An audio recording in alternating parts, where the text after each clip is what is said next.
હાય, મારું નામ તૃપ્તિ છે અને હું એક સેમિનારથી ડૉક્ટર પારોલ ચૌહાણના સંપર્કમાં આવી જે અત્યારે ધ્યાન સંસ્કાર ચલાવે છે.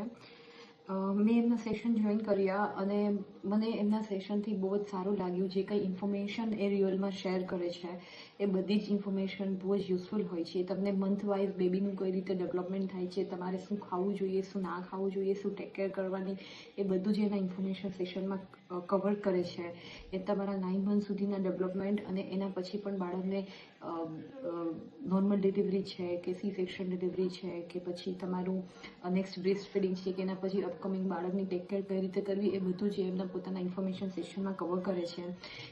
એની સાથે સાથે એ તમને ડિફરન્ટ એક્ટિવિટીઝ પણ કરાવે છે, જેમ કે left brain development activity, right brain development activity. મને પોતાને રાઇટ બ્રેન ડેવલપમેન્ટ એક્ટિવિટીમાં એટલો ઇન્ટરેસ્ટ હતો નહીં, પણ એમના સંપર્કમાં આવ્યા પછી રિયલી મને બહુ જ સારું લાગે છે. અને કહેવાય છે કે આ 4-5th મંથ ડ્યુરેશનમાં તમે જ્યારે એ બધી એક્ટિવિટી કરો અને in fact through out the pregnancy તમે આ બધી એક્ટિવિટી કરો તો એ બાળકના ડેવલપમેન્ટ, એના આઈસ, એના ડિફરન્ટ ઓર્ગનના ડેવલપમેન્ટ પ્લસ એના બ્રેન ડેવલપમેન્ટ માટે બહુ જ સારું હોય છે.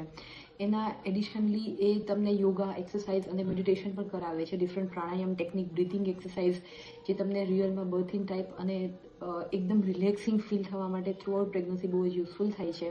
પ્લસ તમને એવું પણ થશે કે કોઈ બી મસલ પેઇન થતા હોય કે તમારા મસલની સ્ટ્રેન્થ બિલ્ડઅપ કરવી હોય કે એને સ્ટ્રેચ કરવા હોય તો એ બધી એક્સરસાઇઝ રિયલમાં બહુ જ હેલ્પફુલ છે.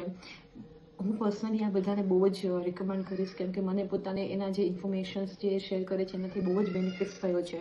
પ્લસ એક્સરસાઇઝ એ તમને વન ટાઈમ શીખવાડશે, એના પછી તમે એને કન્ટિન્યુઅસ રેગ્યુલરલી કરશો તો એ તમને બહુ જ ઇફેક્ટિવ લાગશે.